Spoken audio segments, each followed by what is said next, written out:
you guys share that. I feel like there's so many messages. Share questions. This is how novels are. I think it's fun. Because as an English teacher, I think. What's the Kate, have we decided who's going to be speaking next week? I know Mexico. Very biased. Who else should also know? Probably right.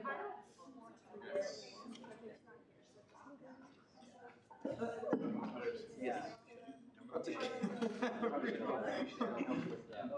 You guys should take one big trip to this all of this. That's exactly what I said during Science Exec, that I was going to create an animated survivor situation so that I could chair. Because I want to chair. I'm saying that you should also be on that. So you're saying you're gonna make a designated survivor situation that's sufficiently everybody ahead of you in the third section loads up in a car bomb. Yes.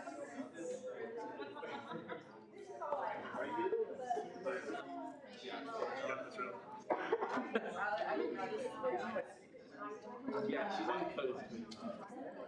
How are you, Marcus? Friggin' tired. Yeah, no, I'm heading for one of my classmates this weekend, and I nap on her couch. Maybe we can do about ourselves.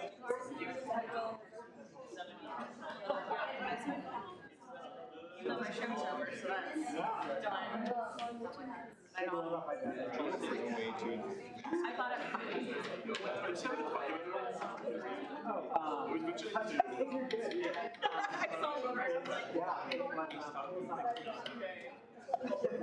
Of course. Yeah, no, I thought it was the show today. I thought I was going to work on the today. You know, me talking about like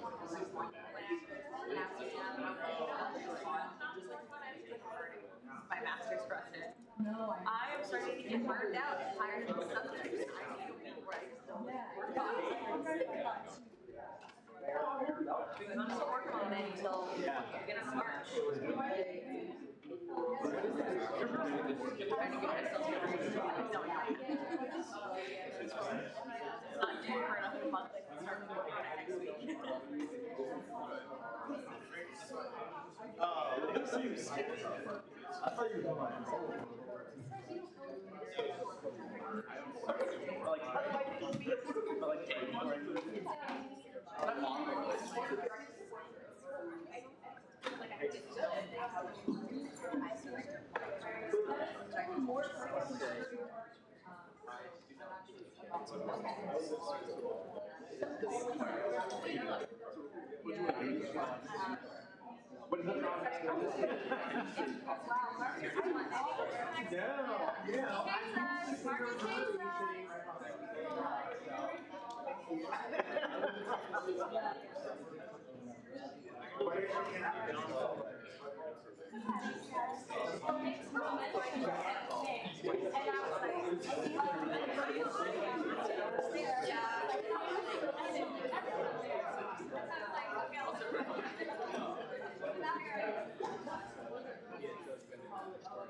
I now call this meeting of the Kansas State University Student Governing Association Student Senate to order. Please rise for the Pledge of Allegiance.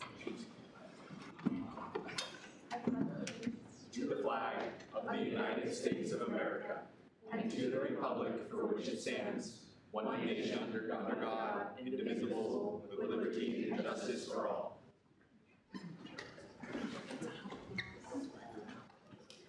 I want to begin our Student Senate meeting taking place on Thursday, October 12th, 2023 with a land acknowledgement. We recognize that Kansas State University, as the first land-grant institution, stands on the ancestral lands of the Kaw people. Our state of Kansas is home to 4 federally recognized Native nations, the Iowa, Kickapoo, Prairie Band Potawatomi, and Sac and Fox. We must remember that the land serving as the foundation for this institution was and still is stolen land acquired by white settlers. We pledge our commitment to creating decolonized spaces at the university while advocating for the support and future success of Indigenous faculty, staff, and students at K-State. And with that, Interim Secretary Sushanik will take it away with our first roll call. Hello.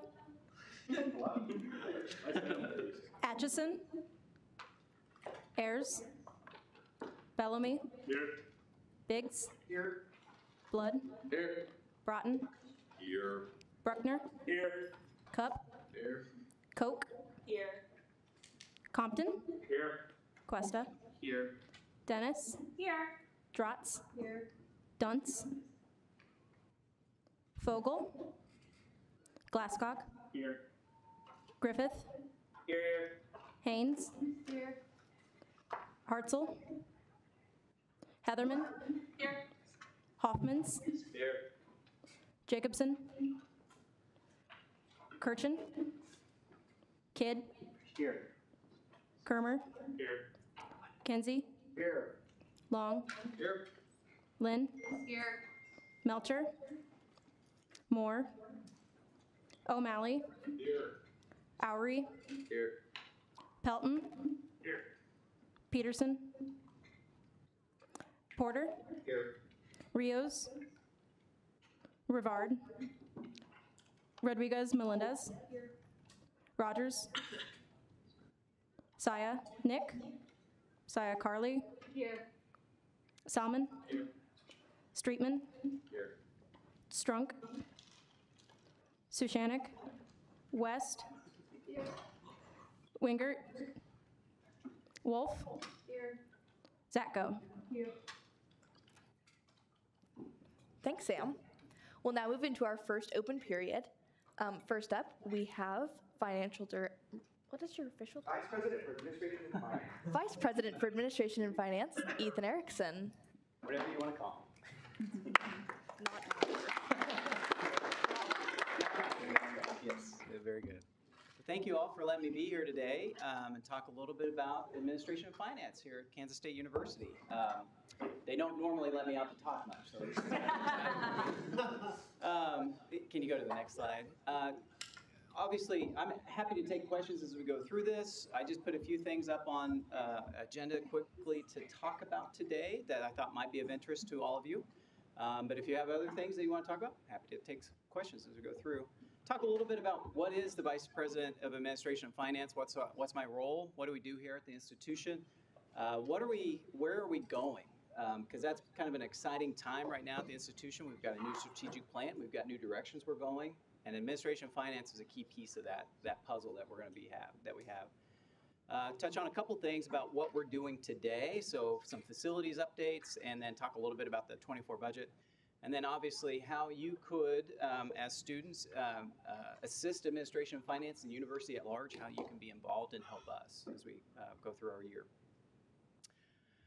So what is administration and finance? I'm going to just real simply, the easiest way to explain it is we're really the infrastructure. We are the infrastructure of the institution. So we manage the human resources activities at the institution. So hiring, benefits administration, learning and development, all those activities that support bringing in your faculty and your staff that help run the university. We have the Division of Financial Services, which manages all the back-end accounting and reporting that we have to do as a state agency out to our various regulatory and legislative bodies. We've got the IT backbone of the institution, so we support all of those activities. So your favorite CASIS application that I'm sure everybody loves, or Canvas, we're helping to support those efforts here at the university. We've got overall budget planning for the institution. So we look at what's happening this fiscal year with revenues that are coming in, either from tuition or the state. But we're also then projecting what's going to come in next year and helping to set and establish the university's budget for the next fiscal year, or also a 3 to 5 year outlook, so we can help with planning about where do we need to go as an institution and what might be things that we want to invest our resources in. Let's see, what did I not touch on? Facilities, that's also another key area where we're doing the facilities maintenance and planning, so custodial work, just normal day-to-day maintenance on the facilities, our landscaping crew. Parking also falls under there, which I know is everybody's favorite. It's certainly mine, because I don't hear any complaints about parking on this campus, ever. It's just running perfectly. And then obviously we have a power plant that runs and heats the area. And then we have a different angle too that we look at where it's called our Risk and Safety Division. And so really that's where our KSU Police Department and all their actions that they helped to keep the campus safe. We also have what's called risk management, where we're looking at the activities of the institution that we might be taking on day to day. Well, are those activities, are they inherently risky to us? Might there be something that if it goes wrong could really damage, cause financial harm, cause reputational harm? So we look at those activities and find ways to try to mitigate that risk, or at least understand what that risk is. And then we also have an area that's our environmental health and safety team. And so if you're out working in a lab, they're helping to make sure that that lab is safe and that the procedures that the different departments have to follow for keeping those labs safe. And so we have a lot of those efforts there. So again, stepping back, big picture, all those things are probably not the things that you might think about when you come to an institution. You're thinking about learning in class or doing a research activity. But all those things are possible because we're there kind of in the background working day to day, helping to support the overall goals of the institution. So that's what we do every day. If we can go to the next slide. So what's on the horizon? I think that's kind of an exciting time right now. If you're not aware, we have a new strategic plan. It was launched September 8th. It's called Next Gen K-State, and it challenges everybody at the university, faculty, staff, our alumni, our foundation, everybody to come in and accomplish several key initiatives for the university. Grow enrollment, improve student retention and graduation rates, grow our research activities, because our research at the institution helps solve the problems of Kansas and the world. And so we're there to try to grow our research activities.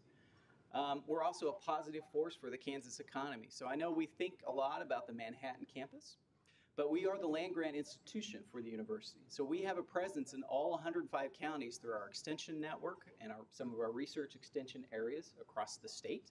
And so we can be a positive force for the Kansas economy through that network. And we also want to be the best employer in Kansas. As a university, we want to have the best practices and employ the best professionals to help support the university. So those are our challenges that we have in front of us, laid out by the new strategic plan. So where does administration and finance fit within that? Well, again, it's that infrastructure that helps support those pieces and those activities that other units that are working to achieve those goals. And there's a specific component of the plan. It's called a critical enabler. It's called operational excellence. And really what that means is just continuous improvement.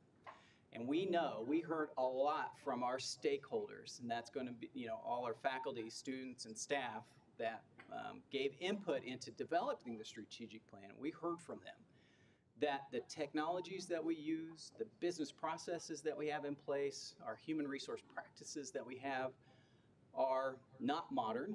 They need to be updated. And in a lot of ways, because they're antiquated and inefficient, hold us back from being successful as a university. It's preventing us from achieving those goals that people have because we're just spending so much time on these inefficient processes.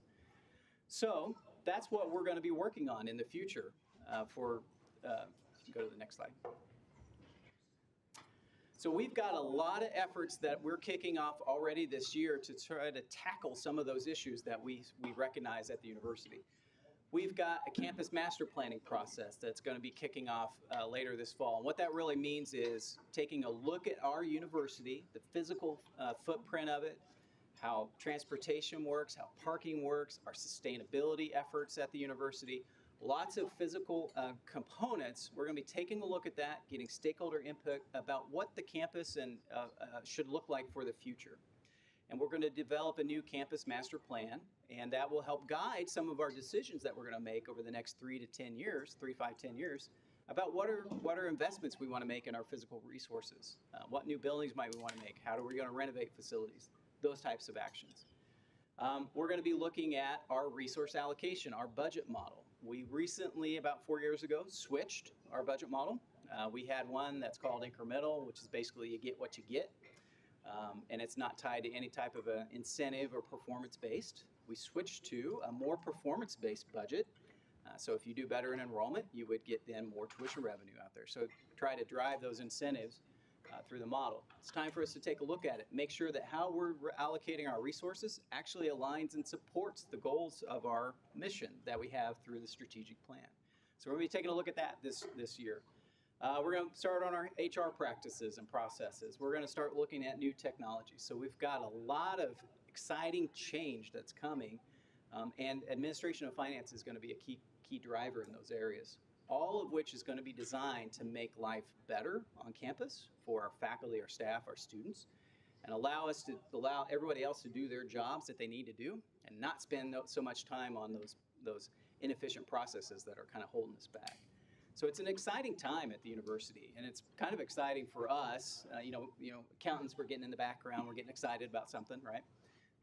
But we've got a lot of change coming, and I think that's going to be great for K-State. So what's happening now? Just touch on a couple of key fun areas that I want to talk about.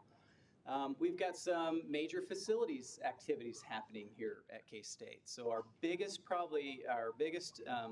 single investment that we've made in terms of facilities updates in recent history of K-State is our Ag Innovation Project. And it's really 5 projects in total.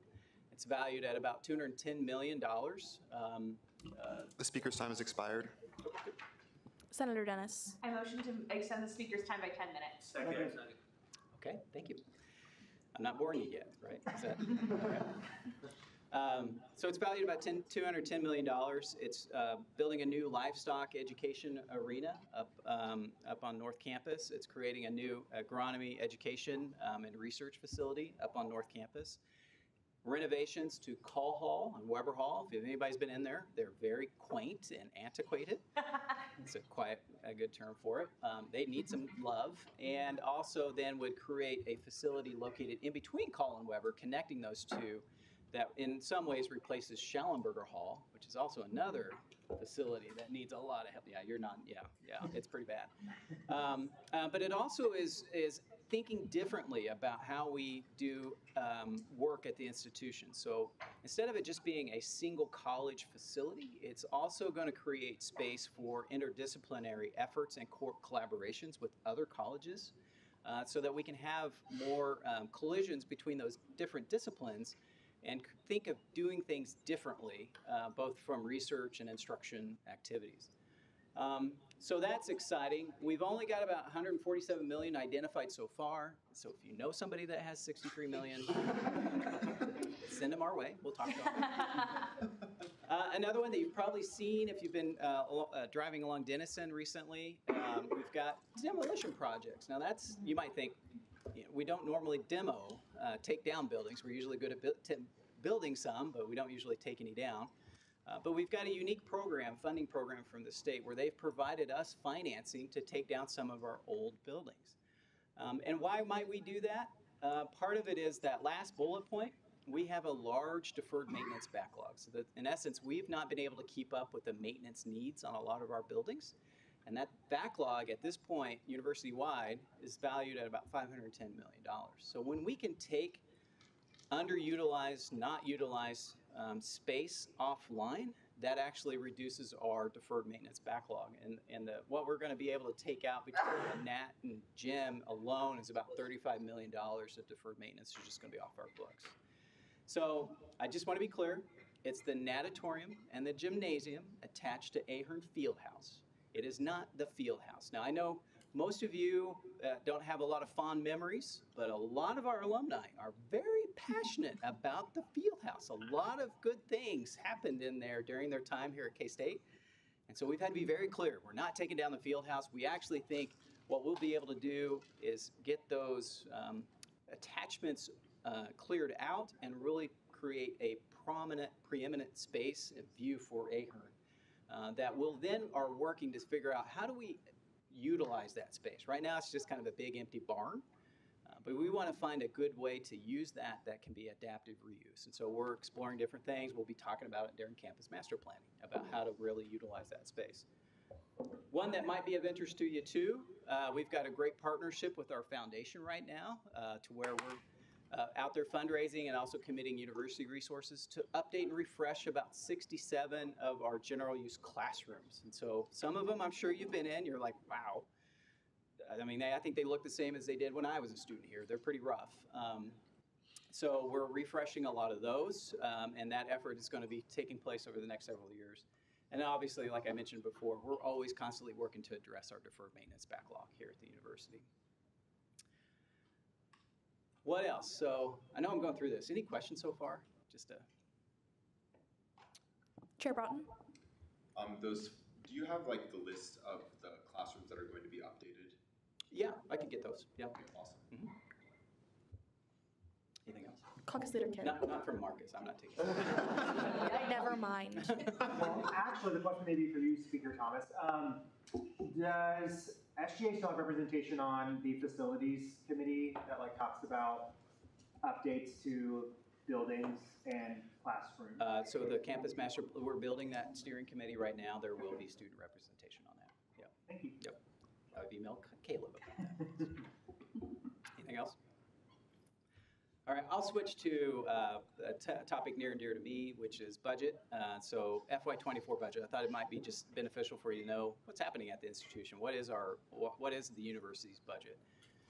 A couple terms I want to make sure you have in your head, because you might hear them talked about in different departments or different ways at the institution.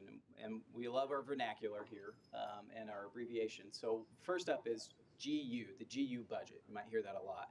Really, that's tuition dollars and our state funds that we get. Those are our most flexible dollars that we have. We can generally use those for most of anything. So that's the budget that we tend to focus on a lot and operates pays for the general operations of the university. The other piece, which is what we call RU, or restricted use, are dollars that come into us, but they're for very specific reasons. We can't just take in dollars that we're getting for a federal grant and pay for instructional activities. If the grant's for research, we can't then put that over onto other areas. So we break our budget up into 2 buckets that way. And then if you switch, oh, wake up. Sorry. If you then look at sort of our overall FY24 budget, again, this is super high level, about 100,000 foot view. It's almost $1 billion at the institution, broken up into those GU and RU buckets. It's about 45% of that overall budget is general use operations at the activity, paid for with state dollars or tuition dollars. This is university-wide, so you have to think about activities out in Salina, Olathe, our online activities, Manhattan. So all those efforts that come into this, all those revenues, tuition revenues that are generated. And then the rest is activities that come, or funding that comes in for very specific activities. So a lot of our research that we do at the institution, paid for with federal grants, those dollars come in. We might get specific philanthropic donations that come in and support operations, or perhaps help pay for faculty positions. Those dollars are coming in for very specific purposes. We have the auxiliary enterprises that really references our housing and dining unit and our parking unit. And then we have service clearing, which is really kind of a way we kind of charge back some of our overhead out amongst different areas. And then local agencies, that refers to athletics and the student union, those affiliates that we have here at the university. So about $1 billion is what we've projected for FY24. But again, what we live and breathe on, is our GU budget. And what I want to show you here is kind of a historical view of what has happened at K-State since about 2009. Is that funding mix between GU, or between state and tuition, has really flipped back and forth. So if you go back to 2009, about 50%, 57% of our budget was funded with state dollars. So we had a lot more state support at that time of our operations. And only about 43% came from student tuition. Well, fast forward over time, state support declined quite a bit through various actions at the state. But then we see the student tuition dollars go up quite a bit. Now that was a period of time when we were having growth in enrollment. We had, 2014 was about our peak of about 24,000 students here at the university. So we had a lot of tuition revenue coming in and flowing in to make up for those state funding reductions, but also support overall the university. Well, then you start to see, beginning in about, from a budget view, you see at about 2017, 2018, we started recognizing, and you see the significant decline that we've experienced in tuition revenue. Well, that's correlated to our enrollment decline that we've experienced since about 2014. So we've, in essence, from a nominal dollar view, we've pulled out about $70 million of our operating budget over time due to our enrollment decline. So now we're at a point in time where we've got about 53% of our budget is from tuition and about 47% is from state dollars. So almost parity there between the two sources. So you might say, okay, well, the state's, there's been a lot of news about the state providing more funding for higher education. So I throw this up here for you to give you this perspective of the different types of dollars that the state has provided. This is for FY24. So a lot of new dollars came into the mix for us, which is great. We love it, and we appreciate the governor and the legislature providing these funds. But you'll notice they're for some very specific purposes as well. So even though I said state dollars are our most flexible, in this instance, there were restrictions put on those dollars that prevent us from using it for general operations. So we got more dollars to increase our need-based aid scholarshiping. We got more dollars to help with our student success initiatives here at the institution for retention and graduation improvement. We got dollars to create a biomanufacturing, vaccine training, and education and research facility here at the institution. We got K-State 105, which is really helping to leverage our extension network across 105. Speaker's time has expired. Chair Broughton. A motion to extend the speaker's time by 10 minutes. Second. I should only need 5, so I'm going to go. K-State 105, which is leveraging our extension network to help with economic development out in Kansas communities. The one line item that we had up there that helped support the general operations of the university was a state employee pay plan. So the state provided about $3.5 million to fund the 2.5% pay plan at the institution. So that meant then with but the problem though there also is, again, if you go back to how our budget is funded, that's the state side. We then have to find an equivalent amount on the tuition side in order to fully fund a pay plan action here at the university. All these others then are for some very specific activities and funding lines for the university. So again, we're very grateful for the new dollars, but they're also tied to some very specific initiatives. So can't really see the heading there. I kind of mentioned, pay plan. We had to find those other dollars in tuition funds in order to fully fund a 2.5% pay plan at the university. We actually did it more than that, but in this instance, we had to find that other piece. So I mentioned then that we had to find tuition dollars. Well, there's two ways that tuition can grow here at the university. It's either growing enrollment or through a tuition rate increase. And so we'll talk about that in a second. But these are some of the common items about why there might be a tuition rate increase, why we might propose one. Obviously, we work a lot with Student Senate, talk about the why behind there might be a need for a tuition rate increase to help fund the operations of the university. We work with Tuition and Fee Strategy Committee as well. We work with them. So we have a lot of student involvement in any sort of tuition rate discussions that we might be undertaking. But you see that there might be state mandated increases to our employer paid fringe rates. Group health insurance continues to go up year over year. Salary initiatives, our faculty salaries lag our Big 12 peers. Targeted investments in specific areas. Or I also mentioned our utilities and insurance costs continue to go up year over year. So those are reasons why we might come to you and ask for some type of a tuition rate increase ultimately. Not that they say we are, I'm just saying these are the reasons why you might see that. So on that vein then, I kind of wanted to show you sort of a history of tuition rate increases since 2015. You'll notice from about 2019 through 2023, we held tuition very low or flat ultimately. We did not have a tuition rate increase. 2022 is an anomaly. What we worked to do there is collapse a standalone fee into the tuition rate. So there was no net increase to students, but we just categorized it differently from a fee to a tuition rate. So we held tuition flat really for 4 years ultimately. Again, working very hard to understand we were going through a pandemic at one point, trying to make sure that we were holding cost of attendance down as much as we could, battling inflation as much as we could, and you then see the enrollment declines, the funding amount that came to the institution was going down as well. So we were working very hard to maintain fiscal accountability, and ultimately we were able to work with the students and Kansas Board of Regents to get a 5% tuition rate increase this year in order to fund all the different needs that we had at the university for FY24. Similar chart then for non-resident rates, undergraduate non-resident rates. We had a similar hold flat period of time. So real quickly, how can students help administration and finance, or really it's the university? Read K-State Today. It's kind of like reading the news. Read it every day. There's lots going on, lots of different announcements, lots of different ways you can get involved. A lot of that information's in K-State Today. Don't be afraid to ask questions. Ask questions of Dr. Lane if you see him on the street, or myself. We're here to help you and educate you, and we're happy to answer any questions you might have.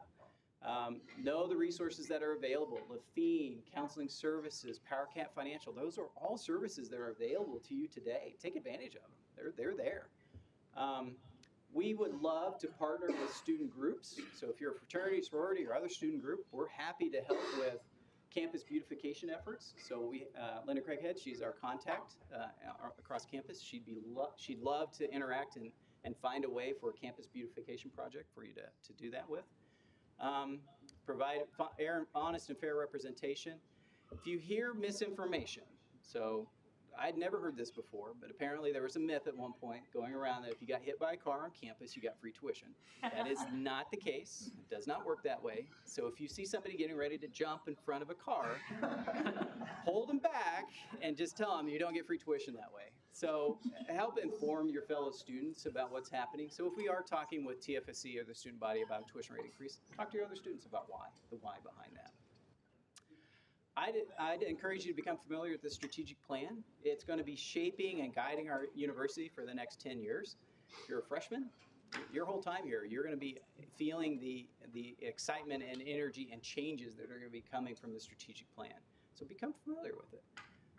And then if you've got student advocate programs during the state legislative session, I would encourage you to participate in those as well. So that's what I've got, and I'm open for any questions. Chair Cuesta. Could you go back a couple slides, Evan? Which slide? To the funding per fiscal year slide. No, too far. One more. Another. There we go. Tuition. Yes. Okay. Can you speak to the differences between fiscal year 23 and fiscal year 24 and why there was an increase? So we had several initiatives that were coming in. First off, again, a lot of companies, a lot of areas have experienced high inflation. So we had increased costs that we were trying to cover through tuition rate.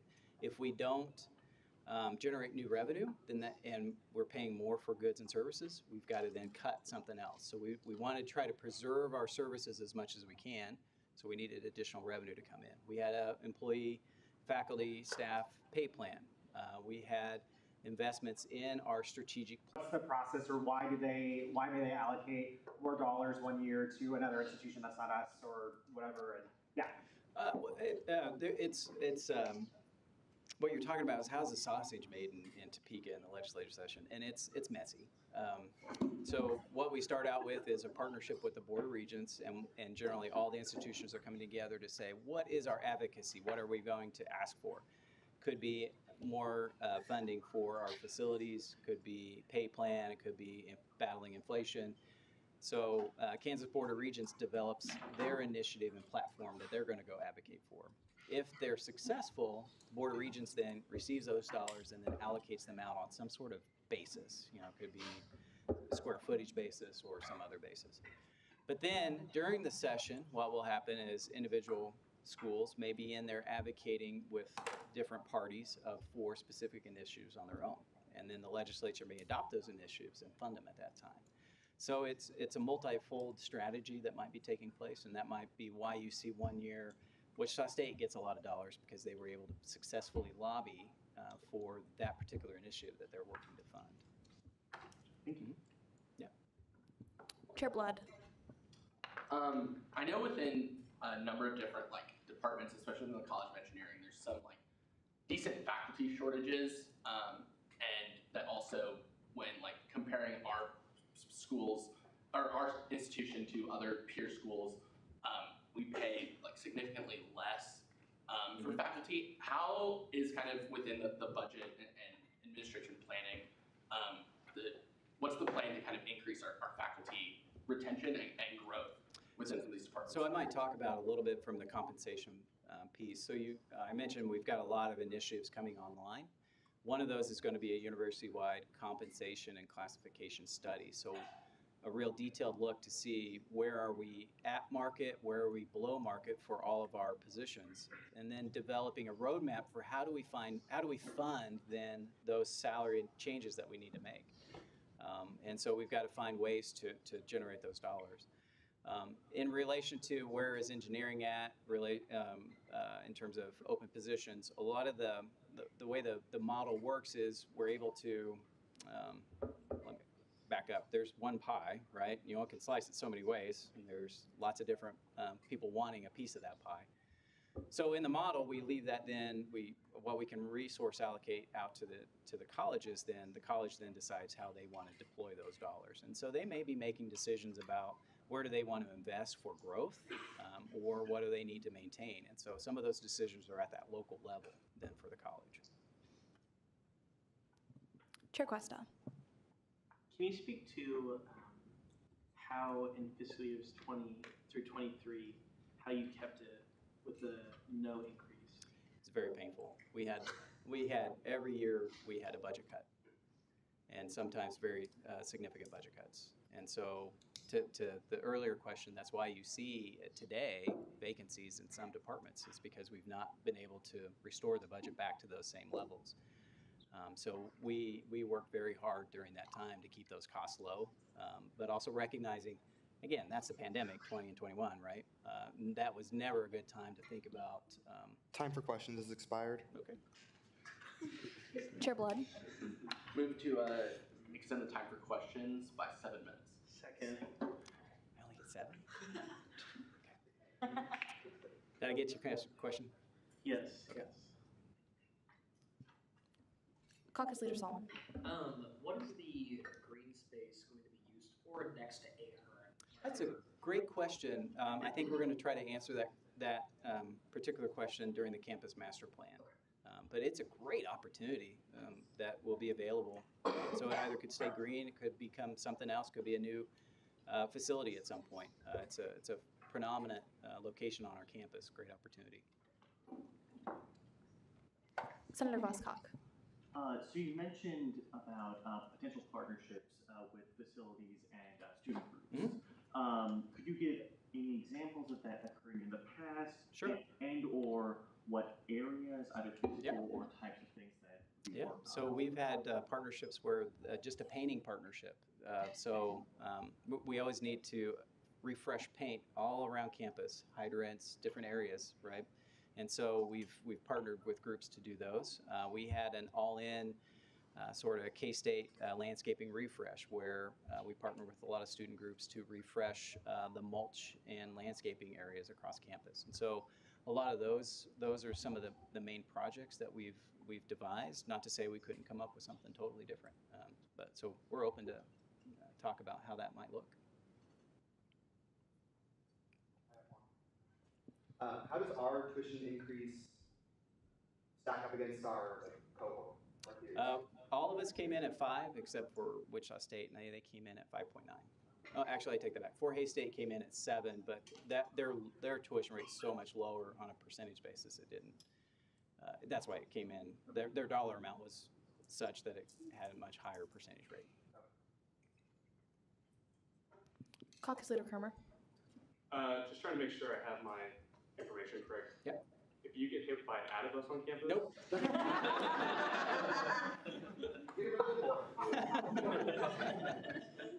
Senator Bellamy. Yeah, so do you think that this tuition raise will affect attendance next year? Well, so it was effective this fall, and we had actually record freshman enrollment. No, but we were very cognizant and looking at what is a rate. We actually needed a higher tuition rate increase, but we knew that we didn't want to impact enrollment like you're saying, so we kept it at that 5%. Okay, thanks. Chair Broughton. Can you clarify what you mean by, sorry, you said something that. I only have 7 minutes, so. Just kidding. Chair Cuesta. Just for curiosity's sake, do you know how our tuition compares to other peer schools, specifically other D1 schools? I do have a chart where, if you go look at our peer institutions as they were under the 2025 plan, we were about the fourth from the bottom, I think. Is that right, Hannah? Is that right? Yeah. So there were a number of other schools quite a bit higher than us. Chair Long. When it comes to the goal of being a #1 state employer, aside from compensation, what else is the plan to get there? Well, so a lot of it could be how are we developing our staff and our faculty? So what professional development opportunities can we provide to them so that they can progress in their career? How are we creating opportunities within their different job classifications that they can progress? So from an accountant 1 to an accountant 2 to accountant 3. How are we out there and recruiting the best and the brightest talent to come to the institution? So How can we get our employees onboarded faster? How can we improve campus culture? I think there's a lot of things that wrap up into that to become the #1 employer in the state. Chair Blood. You mentioned fairly early on about like some of the continuous improvement work that you're talking about. Who's kind of leading that charge, and like from what direction are you taking it? Like more of an industrial engineering approach, or like more of an accounting approach?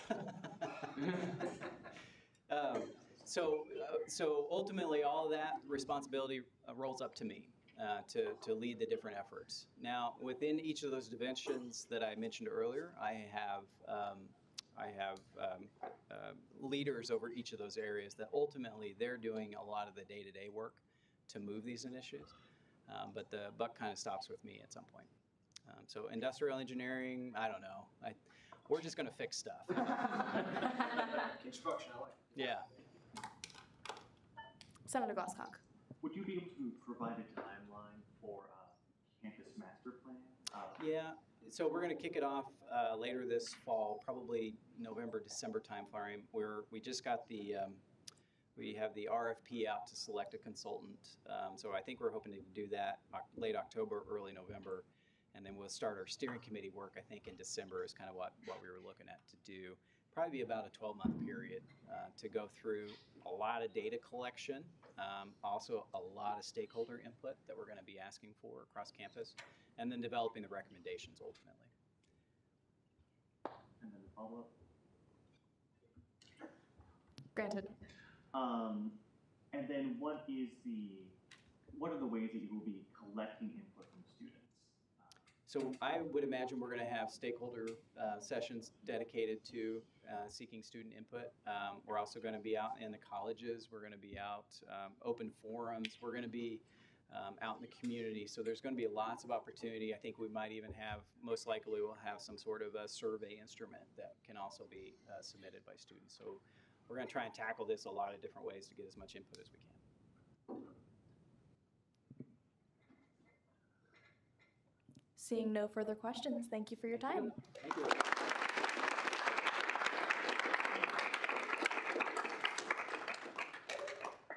Our next first open period speaker is from Camp War Eagle. Reminder to please close your computers while we have guests speaking. Hi guys, my name is Kaylee Marmion, and I'm actually an alumni from K-State. I graduated May 2022. Oh yeah. Yes, sorry. I'll just leave it here, sorry. Usually at camp we talk with odd voices sometimes, so this is new for me. But I am an alumni from K-State, and it looks like I got out right before that tuition increase. So I learn something new each day. I'll be honest, I don't usually have to follow a presentation with such detailed numbers, but I feel like I have to give you one. And so if we're going to talk about accounts, let's look at our personal finances, right? Being a student is hard. And you have a whole summer to find some sort of employment, and you probably want a job. And that's the really cool thing about Camp War Eagle is that we offer job and internships. And if you do spend the summer with us, you can make $4,000. And so there's my little lead into what we offer, which is jobs and internships. But who we are is really what sets us apart. Camp War Eagle is a nonprofit camp. We're in Rogers, Arkansas, and our mission is to serve the kids of the Northwest Arkansas community. If you don't know anything about Northwest Arkansas, take the hills in Manhattan, make them a little bit bigger, and cover them with trees. It's about 5 hours from here, but it's an extremely diverse community because it's where the Walmart headquarters are. So where you have big CEOs, you also have large factory workers, which leads to a very diverse population in our 4 counties. We are funded by the Walton Family Foundation, and our mission is to have opportunities for every kid in our community. And our tuition is on a sliding scale based on income, with a large majority of our kids coming for free or very little cost to their families. So coming to camp might be the only time a kid gets a new pair of shoes, because we want to make sure our kids are equipped for the activities we want them to do. But coming to camp might be the only time there's a 12-year-old boy who learns how to throw a football, because there's a guy who steps up and wants to spend his summer serving and teaches that kid how to throw a football for the first time. So camp is a huge place of first, but it's also a place to develop yourself with your leadership and your communication skills, because when you have kids, you will be put to the test. They do silly things, they do crazy things, and you get to be the one in charge, which is so fun and so much growth. So why we're really coming to y'all is because we know that you guys are the ones who set the tone. You see leadership as a value, and that's exactly what we want in the people we employ. Something that's really special and unique about K-State is we have 60 to 80 students that come from this student body that make the trip out to Arkansas each and every summer, and they value community so much that they keep it going throughout the year. Already, they've had multiple events and tournaments that literally are just a way to bring camp to campus. We like having fun, and we do that where we're at, but we also really value the community and the people we're around. So if this is something that you're thinking of, we will be at the Union all day tomorrow. While we're on camp, our biggest focus is just to meet people. We really value relationships, and so that's why we literally spend a week here in the fall and in the spring, is just to meet people and to talk to them about what we do and how we serve our community. Awesome. Are there any questions? Chair Broughton. Do you guys table at other universities as well? Yes, we go to 27 universities in 52 days. Awesome. And we spend a week at each university, but K-State, Oklahoma State, and University of Arkansas are our biggest contributors, which is really unique for our staff to make connections that really span across this country. Usually most of our students come from like the Midwest and Southern region, but I have friends literally all over the country now that like on these trips, since it is my job, I get to see them, and it's so cool that like even as a K-State alum, I come back and now I have these freshman girls that like I've known, like I've seen their story, and I'm gonna get to see them this summer grow, and next year when I come back, like they're gonna get to bring their friends into that. So it's kind of a legacy that grows at each school. Chair Blood. What are the youth protection training and policies that you require the camp counselors to go through? We have a zero tolerance policy for abuse, and so we do thorough background checks on each of our applicants and have a very thorough selection process that includes an interview, multiple references, and through our staff training, we have everyone go through Presidium, which is a contracted company that provides this. As staff, we also go through some thorough training on how to conduct interviews and how to design our selection process to screen out applicants. And with that, we have a 3-to-1 policy, so there will never be one staff member alone with a child. Senator Haynes. Is this camp religious affiliated? We are a Christian-based ministry, but we are an equal opportunity employer.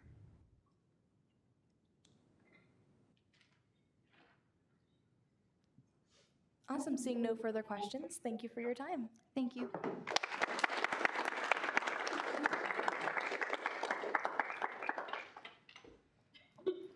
Okay. Are there any other first open period speakers? We will move into approval of the minutes. The minutes were distributed on Tuesday along with the agenda and legislation tracking information. Is there a motion to approve the minutes? Caucus Leader Solomon.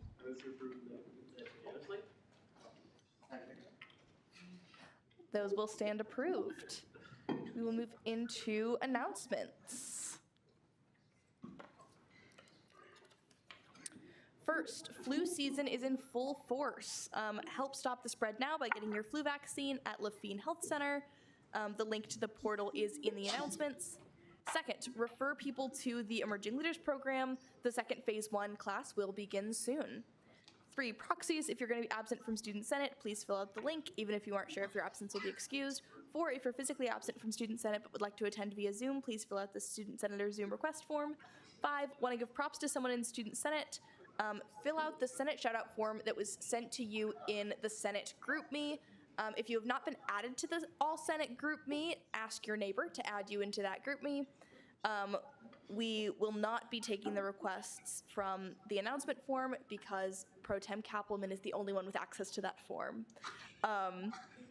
So if you would like to submit a shout out, submit it to the link sent in the Senate GroupMe. 6, SGA Member of the Week is Abby McCown. Abby has done a great job during her first year in judicial. She handled a week of very difficult cases with care. Thank you so much for your contributions, Abby.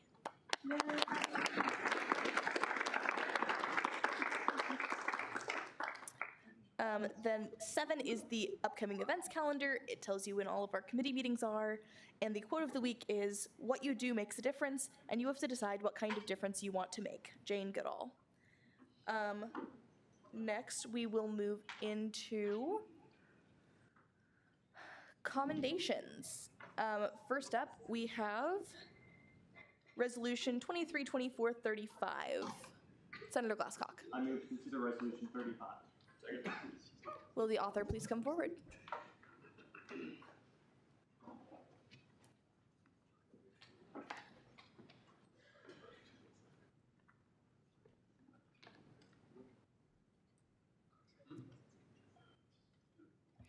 Can someone please give me rights to summarize? Caucus Leader Kidd. I move to give the author rights to summarize. Okay, Julio, thank you so much. Icons. Okay, so this is basically just writing a resolution of appreciation for the Indigenous Faculty Staff Alliance. They're the ones that really did a lot of the heavy lifting for Indigenous Peoples Day. A little background, it was about writing, singing, shaping the future. This event was really interesting. We had Aragon Starr, who is a writer, an actor, also a singer, and she just basically talked about her backgrounds of being Indigenous and the ways that she's been through that to where she is now. She's from the Kickapoo tribe here in Kansas. Dustin talked about his importance of telling history correctly through his relatives. And I don't know if you guys know the Comanche Nation, but it's in Oklahoma and Texas. So if y'all aren't from Oklahoma or Texas, that's just me.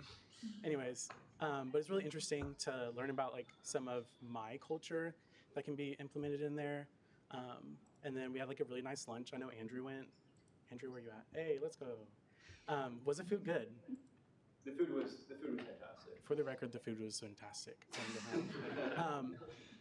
It was like wild rice with chicken, a little like crepe thing. I don't know what it's officially called. And then also some green beans. Just brought a lot of culture of what our ancestors used to eat before the government gave us commodities. I don't know if you guys know what that is, but look it up. We also had like a little dancer troupe. Some people saw me in the CSI room doing a little friendship dance. That was super cute, super fun. This event just addressed need, support, and greater visibility for Indigenous peoples, nations, and perspectives. So basically just thanking the Faculty Staff Alliance for their hard work, because it was a big event. The ballroom was pretty much filled. So yeah. Awesome. Is there a motion? Chair Broughton? I was gonna ask a question. Oh, yeah. Yeah, is there any way you could mention that we are one of the only schools in the nation that, in the state that did something like this? I can't speak on to other institutions. Somebody told me that in the CSI when I was there. I don't know if that's actually true or not, but I think that's pretty cool and is worth mentioning if that is true. I cannot speak on that. I just be representing K-State. I'm worried about myself. Chair Long. I move to approve resolution 35 unanimously. Second. It will stand approved.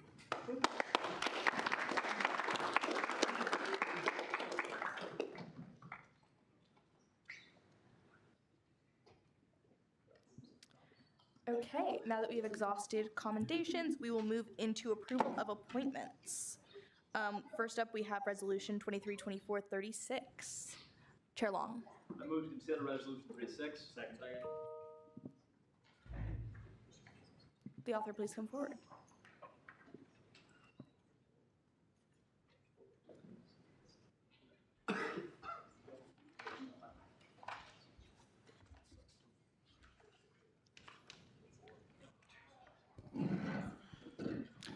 Resolution 232436, approval of new student senator.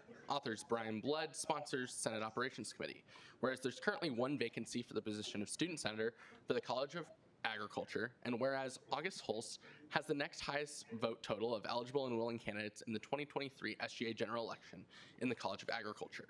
Be it resolved that, Section 1, the following individual be approved as a student senator for the College of Agriculture. August Holst.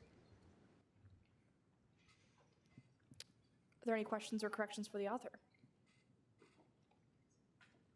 Is there a motion? Senator Glasscock. I move to approve Resolution 36 unanimously. It has been moved and seconded. It will stand approved. August, if you want to come up and get sworn in.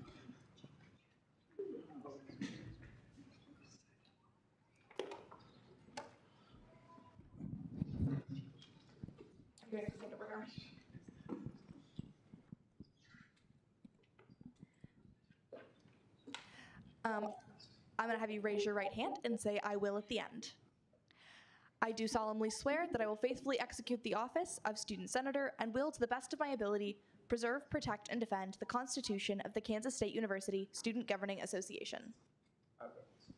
Awesome. If you want to go ahead and introduce yourself, name, major, hometown, favorite smell.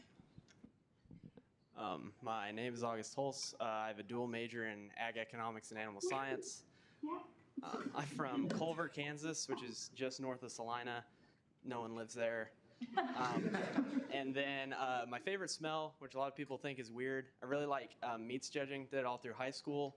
And if you've ever been in like a beef plant specifically, just a bunch of beef carcasses, I know this sounds weird, but it is a very good smell. So.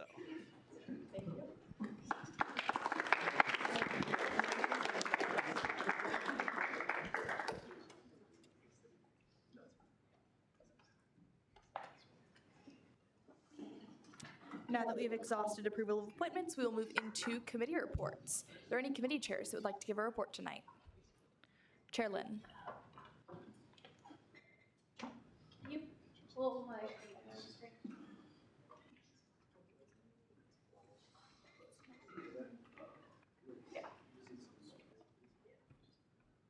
No. Yeah, start at the top, sorry. Okay, I just wanted to give a brief update about what the DEIB committee has been doing so far. Since the allocations that we have don't go through Student Senate, I just wanted to let everyone know where we're standing as of this point in the semester. So far this semester, we've received 10 allocations for the Diversity Programming Fund, and we funded 5 events. You can scroll down now. So we funded 5 events, an evening with George Takei. I know that was a really big event that happened here just a couple weeks ago from Sigma Tau Delta. The Nepalese Student Association is having their Bada Dashain celebration coming up soon, Bollywood Dance Club, Women in Business Career Summit, and then Creative Writing Enthusiasts is bringing a speaker here at the beginning of November. So we allocated these amounts here, $10,000 for the George Takei event right at the beginning of the semester, and then all the rest of these amounts for those events throughout the other weeks. So far we've spent $33,200 of the $137,734 budget, meaning that for the rest of this year we have $534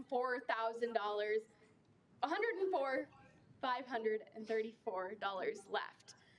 And then besides the funding aspect of things, I just wanted to give an update on what we've been working on and what's coming up soon. So we're doing a pretty thorough review of the diversity programming funding statutes just to make sure we kind of like the state that they're in, fixing some of the grammatical or other issues that are in there, but also just reviewing the actual content to make sure that all of the stipulations and guidelines are up to date. A group of people are working on kind of a need-based scholarship initiative, hoping to put together some sort of need-based scholarship guide for students to be able to access. Student organization, communication, and interactions is another thing that we're really placing a big focus on. Evan, can you scroll down? And then we're doing a building accessibility review and then a gender neutral bathroom initiative, which is where my ask to all of you comes in. This next upcoming Tuesday, so October 17th at 5 p.m., we're meeting in CSI to go around the campus, and we're going to have a big checklist to determine which buildings on campus have accessibility issues, which buildings on campus have gender-neutral bathrooms, locating those bathrooms, things like that. So this is a really big undertaking that the committee is trying to complete, and I would really, really love extra support from other members of SGA. So if you are free during that time and date, please, please, please meet us in the CSI at 5, and we'll split up from there to do our campus review. So if you are able to come, I would appreciate it if you would use that QR code, fill out the link, just so I know who to expect. Are there any questions for Chair Lynn?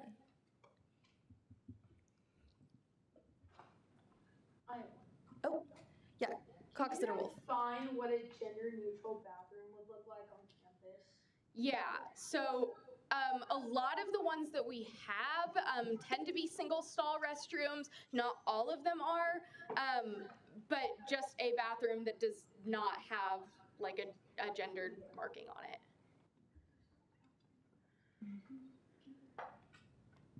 Are there any further questions? Thank you. Are there any further committee reports?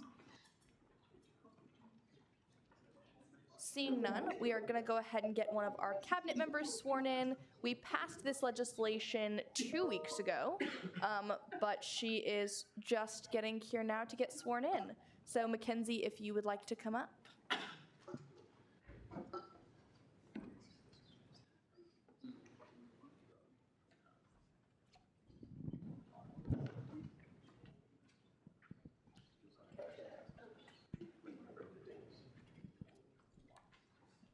All right, Mackenzie, I'm going to read this off and then say I will at the end. I do solemnly swear that I will faithfully